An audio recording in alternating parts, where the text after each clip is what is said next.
Hello friends, welcome to Goki's Kitchen. இன்னைக்கு நம்ம இந்த வீடியோல ஒரு மினி டிஃபன் எப்படி பண்றது அப்படினு தான் பார்க்க போறோம். ஃபர்ஸ்ட் உளுந்தம்பருப்பு நான் ஊற வச்சிருக்கேன். ஒரு கிளாஸ் அளவுக்கு உளுந்தம்பருப்பு சேர்த்து நல்லா வாஷ் பண்ணியாச்சு. இது ஒரு 20 நிமிஷத்துக்கு ஊறினா போதும். அதுக்கு அப்புறம் நல்லா திக் பேஸ்டா அரைச்சு எடுத்துக்கணும். ரொம்ப தண்ணி சேர்க்க தேவையில்ல. இது ஊறட்டும் 20 நிமிஷம். நம்ம ஒரு குக்கர்ல ஒரு 3/4 கிளாஸ் அளவுக்கு துவரம் பருப்பு சேர்த்துருக்கிறேன் சாம்பார் செய்கிறதுக்காக. நல்லா வாஷ் பண்ணிக்கோங்க. நல்லா வாஷ் பண்ணதுக்கப்புறமா கொஞ்சமாக கருவேப்பிலை சேர்த்துக்கோங்க. 2 பூண்டு, ஒரு 10 சின்ன வெங்காயம் சேர்த்துக்கோங்க. 2 மீடியம் சைஸ் தக்காளி, 5 பச்சை மிளகாய், மல்லி இலை ஒரு கையளவுக்கு சின்ன சின்னதாக கட் பண்ணி சேர்த்துருக்கிறேன்.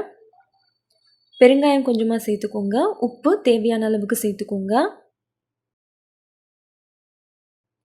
மஞ்சள் தூள் 1/4 ஸ்பூன், மிளகாய் தூள் 1/2 ஸ்பூன். 5 பச்சை மிளகாய் சேர்த்துருக்கிறனால மிளகாய் தூள் காரத்துக்கு ஏற்ற மாதிரி சேர்த்துக்கோங்க. இது கரெக்டாக இருந்துச்சு. சாம்பார் பவுடர் 1 ஸ்பூன் சேர்த்துருக்கிறேன். கூடவே பெரிய கிளாஸில் 2 கிளாஸ் அளவுக்கு தண்ணி. ரொம்ப தண்ணியாக இல்லாமல் கெட்டியாகவும் இல்லாமல் நார்மலாக இருக்கும். நல்லா மிக்ஸ் பண்ணிவிட்டு ஒரு 4 விசிலுக்கு குக் பண்ணிவிட்டு ப்ரெஷர் கம்ப்ளீட்டாக இறங்கணும். ஸ்டவ்வில் வச்சுட்டு வந்துடுறேன். இப்போ பொங்கல் பண்ணுறதுக்கு பச்சரிசி ஒரு 3/4 கிளாஸ் அளவுக்கு எடுத்துருக்கிறேன். பாசிப்பருப்பு ஒரு 1/4 கிளாஸ் தான் ஃபுல்லாக. ஒரு 3-4 தடவை நல்லா வாஷ் பண்ணிக்கோங்க. இப்போ இது ஒரு 45 நிமிஷம் அப்படியே ஊறட்டும். இப்போ நம்ம வெங்காயம் தக்காளி சட்னி பண்ணிடலாம். அதுக்கு ஒரு பேனில் 3 ஸ்பூன் அளவுக்கு எண்ணெய் சேர்த்துருக்குறேன். 2 ஸ்பூன் கடலைப்பருப்பு சேர்த்துக்கோங்க. கடலைப்பருப்பு கொஞ்சம் லைட்டாக நம்ம வதக்குனா போதும். வதக்கிட்டு ஒரு 3 மிளகாய் வத்தல், ஒரு பெரிய வெங்காயம் ரெண்டையுமே சேர்த்து அதை ஒரு 1 நிமிஷத்துக்கு நல்லா வதக்கிக்கோங்க. வெங்காயத்தோட கலர் லைட்டாக மாறணும் பாருங்கள். ஸோ இப்போ நம்ம தக்காளி சேர்த்துடலாம். ஒரு 3 மீடியம் சைஸ் தக்காளி சேர்த்துருக்கிறேன். அது கூடவே 1 இன்ச் அளவுக்கு கட் பண்ணி வச்சுருக்கிற இஞ்சி அதையும் சேர்த்துக்கலாம்.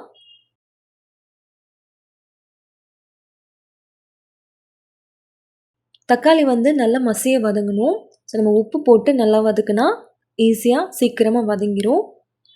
ஸோ தக்காளி நல்லா சாஃப்டாக வதங்குற அளவுக்கு நம்ம குக் பண்ணிடலாம். பாருங்கள், தக்காளி நல்லா சாஃப்டாக வதங்கியிருக்கு.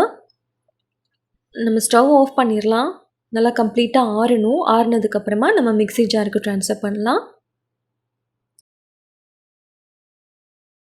பாருங்கள், ட்ரான்ஸ்ஃபர் பண்ணியாச்சு. இப்போ அது ஓரமாக இருக்கட்டும், நல்லா ஆறட்டும். இப்போ அதே பேனில் தேங்காய் சட்னி எப்படி பண்ணுறதுன்னு பார்க்கலாம். நீங்கள் நார்மலாக பண்ணுறதை விட இந்த மாதிரி பண்ணிங்கன்னா தேங்காய் சட்னி ரொம்பவும் டேஸ்ட்டாக இருக்கும். ஸோ நான் அதுக்கு 1/2 மூடி தேங்காவை இந்த மாதிரி சின்ன சின்னதாக கட் பண்ணி எடுத்துருக்கிறேன். 1 ஸ்பூன் எண்ணெய் சேர்த்துட்டு 1/2 மூடி தேங்காய் சேர்த்துக்கோங்க.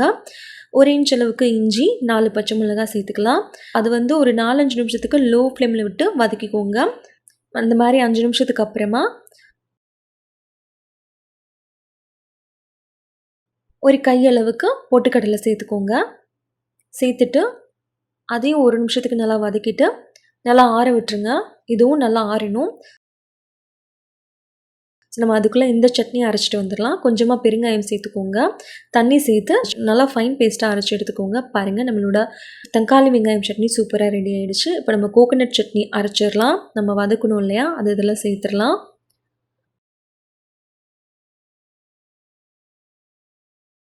கூடவே கொஞ்சமாக பெருங்காயம், தேவையான அளவுக்கு உப்பு சேர்த்து தண்ணி சேர்த்துக்கோங்க. நல்லா ஃபைன் பேஸ்ட்டாக அரைச்சி எடுத்துகிட்டு வந்துடுங்க. பாருங்கள், அரைச்சாச்சு. இப்போ இதையும் ஒரு பவுலுக்கு நம்ம ட்ரான்ஸ்ஃபர் பண்ணிக்கலாம். இது ஓரமாக இருக்கட்டும். பாருங்கள், சாம்பாரும் நல்லா ப்ரெஷர் குக் பண்ணியாச்சு. 4 விசிலுக்கு விட்டு நல்லா ப்ரெஷரெல்லாம் கம்ப்ளீட்டாக இறங்கினதுக்கப்புறமா ஓப்பன் பண்ணியிருக்கிறேன். சாம்பார் சூப்பராக ரெடியாக இருக்குது. பாத்திரத்துக்கு மாற்றிடலாம். ஓரமாக இருக்கட்டும். இப்போ வெண்பொங்கல் பண்ணுறதுக்கு நம்ம ஆல்ரெடி ஊற வச்சோம் இல்லையா, நான் நல்ல தண்ணியில் தான் ஊற வச்சேன். ஸோ அதை அப்படியே சேர்த்துட்டேன். 1 கிளாஸ் மொத்தமாக அரிசியும் பருப்பும் சேர்த்து 1 கிளாஸ்க்கு நான் 4 கிளாஸ் தண்ணி சேர்த்துருக்கிறேன். இந்த கிளாஸில் தான் தேவையான அளவுக்கு உப்பு மட்டும் சேர்த்து நல்லா மிக்ஸ் பண்ணிவிட்டு நம்ம குக்கரை க்ளோஸ் பண்ணிடலாம். க்ளோஸ் பண்ணிவிட்டு ஒரு 4லேருந்து 5 விசிலுக்கு ஹை ஃப்ளேமில் விட்டு குக் பண்ணுங்கள். ப்ரெஷர் இறங்கினதுக்கப்புறமா ஓப்பன் பண்ணலாம். ஸ்டவ்வில் வச்சிடலாம். வச்சாச்சு. இப்போ அதே பேனில் நம்ம சட்னி பண்ணுவோம் இல்லையா, அதே பேனில் 2 ஸ்பூன் அளவுக்கு எண்ணெய் சேர்த்துக்கோங்க. 2 ஸ்பூன் கடலைப்பருப்பு சேர்த்துக்கலாம். சேர்த்துட்டு லைட்டாக வறுபட்டால் போதும். இந்த மாதிரி வதங்கினதுக்கப்புறமா ஒரு 3 பச்சை மிளகாய், 4 பல் பூண்டு,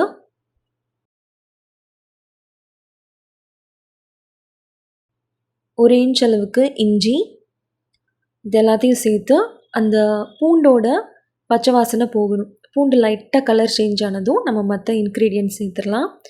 ஸோ இப்போ வந்து ஒரு கையளவுக்கு மல்லி இலை சேர்த்துக்கோங்க. மல்லி இலையை விட புதினா இலை ஜாஸ்தியாக சேர்த்துக்கோங்க. புதினா சட்னி அப்போ தான் ரொம்பவும் டேஸ்ட்டாக இருக்கும். ஒரு 1/4 மூடி அளவுக்கு தேங்காய் எல்லாத்தையும் சேர்த்துட்டு ஹை ஃப்ளேமில் ஜஸ்ட் ஒரு 2 நிமிஷத்துக்கு மட்டும் வதக்குனா போதும். நீங்கள் வதக்கும் போதே அரோமா சூப்பராக வரும். ஸோ அவ்வளோதான், நம்ம ஸ்டவ் ஆஃப் பண்ணிடலாம். இப்போ இதுவும் ஆறட்டும். ஆறுனதுக்கப்புறமா நம்ம அரைச்சிக்கலாம். இது ஓரமாக இருக்கட்டும். இப்போ கேசரி பண்ணுறதுக்காக ஒரு பேனில் 3 ஸ்பூன் அளவுக்கு நெய் சேர்த்துருக்கிறேன்.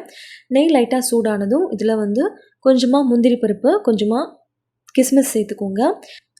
ரெண்டையுமே நல்லா ஃப்ரை பண்ணிவிட்டு ஒரு பவுலுக்கு நம்ம ட்ரான்ஸ்ஃபர் பண்ணிக்கலாம்.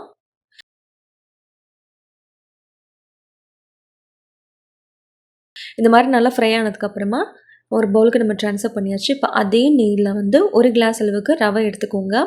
ரவை சேர்த்து ஒரு லோ ஃப்ளேமில் வச்சு ஒரு 5 நிமிஷத்துக்கு மட்டும் நல்லா இந்த மாதிரி ரோஸ்ட் பண்ணி எடுத்துக்கோங்க. இந்த மாதிரி ரோஸ்ட் ஆனதுக்கப்புறமா 1 கிளாஸ்க்கு 4 கிளாஸ் அளவுக்கு தண்ணி ஆல்ரெடி நான் சூடு பண்ணிகிட்டு இருக்கேன். இந்த கிளாஸில் 1 கிளாஸ் எடுத்தோம் இல்லையா, இதே கிளாஸில் 4 கிளாஸ் அளவுக்கு தண்ணி சேர்த்தாச்சு. நல்லா கைவிடாமல் கிளறிட்டே இருங்க.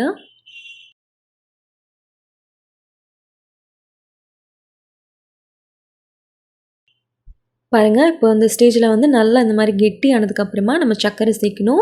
1 கிளாஸ் ரவைக்கு 1 கிளாஸ் சர்க்கரை கரெக்டாக இருந்துச்சு. ஒருவேளை உங்களுக்கு இனிப்பு ஜாஸ்தியாகவோ இல்லை கம்மியாகவோ பண்ணணுன்னா உங்கள் இனிப்பு டேஸ்ட்டுக்கு தகுந்த மாதிரி நீங்கள் செஞ்சுக்கோங்க. சர்க்கரை சேர்த்ததும் இந்த மாதிரி லைட்டாக மெல்ட் ஆகும். இந்த மாதிரி நல்லா மெல்ட் ஆகி நல்லா கொஞ்சமாக கெட்டி ஆனதுக்கப்புறமா இந்த மாதிரி ஒரு 1/2 ஸ்பூன் அளவுக்கு ஏலக்காய் பவுடர் சேர்த்துக்கோங்க.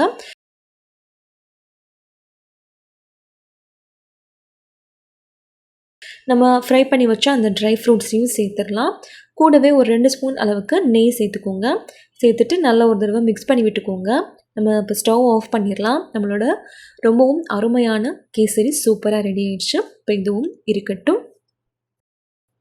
பாருங்கள், சட்னி இந்த சைடு நம்ம வதக்கி ஆற வச்சோம் இல்லையா, ஆறிடுச்சு. இப்போ உப்பு, பெருங்காயம் தேவையான அளவுக்கு சேர்த்துட்டு தண்ணி தேவைப்பட்டால் சேர்த்து நல்லா ஃபைன் பேஸ்ட்டாக அரைச்சி எடுத்துகிட்டு வந்துடுங்க. பாருங்கள், பவுலுக்கு ட்ரான்ஸ்ஃபர் பண்ணியாச்சு. இப்போ எதுவும் ஓரமாக இருக்கட்டும். இப்போ பொங்கல் தாளிக்கிறதுக்காக ஒரு 2 ஸ்பூன் அளவுக்கு நெய் சேர்த்துக்கோங்க. கொஞ்சமாக கருவேப்பிலை, ஜீரகம் ஒரு 1/2 ஸ்பூன், மிளகு 1/2 ஸ்பூன், மிளகுத்தூள் ஒரு 1/4 ஸ்பூன் அளவுக்கு சேர்த்துக்கோங்க. சேர்த்துட்டு நல்லா மிக்ஸ் பண்ணிக்கோங்க. இப்போ நம்ம பொங்கலில் சேர்த்துடலாம். சேர்த்து நல்லா மிக்ஸ் பண்ணிக்கோங்க.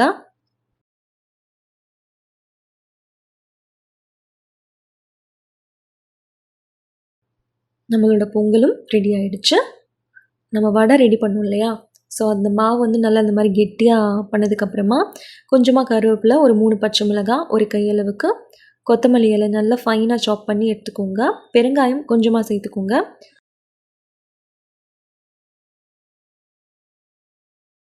உப்பு தேவையான அளவுக்கு சேர்த்துக்கோங்க.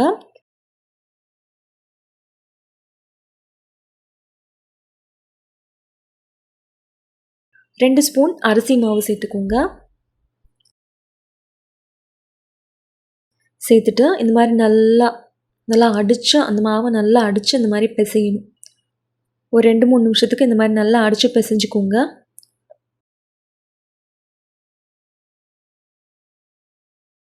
எண்ணெய் வந்து ரொம்ப சூடாக இருக்கக்கூடாது, மீடியமாக தான் இருக்கணும். ஃபஸ்ட்டு நான் 1 தான் போட்டிருக்கேன் டேஸ்ட் பண்ணுறதுக்காக. உப்பெல்லாம் கரெக்டாக இருந்துச்சு.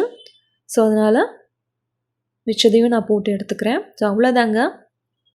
சட்னி எல்லாம் கொஞ்சமாக எண்ணெய் சேர்த்து கடுகு, உளுந்தம் பருப்பு, கருவேப்பிலை சேர்த்து தாளித்து விட்டுக்கோங்க. ஸோ அவ்வளோதாங்க, நம்மளோட டேஸ்டியான மினி டிஃபன் சூப்பராக ரெடி ஆகிடுச்சு. ஸோ நீங்களே கண்டிப்பாக ட்ரை பண்ணி பாருங்கள். இந்த ரெசிபி உங்களுக்கு பிடிச்சிருந்தால் லைக் பண்ணுங்கள், ஷேர் பண்ணுங்கள். கோகிஸ் கிச்சனுக்கு மறக்காமல் சப்ஸ்கிரைப் பண்ணுங்கள். நன்றி, வணக்கம்.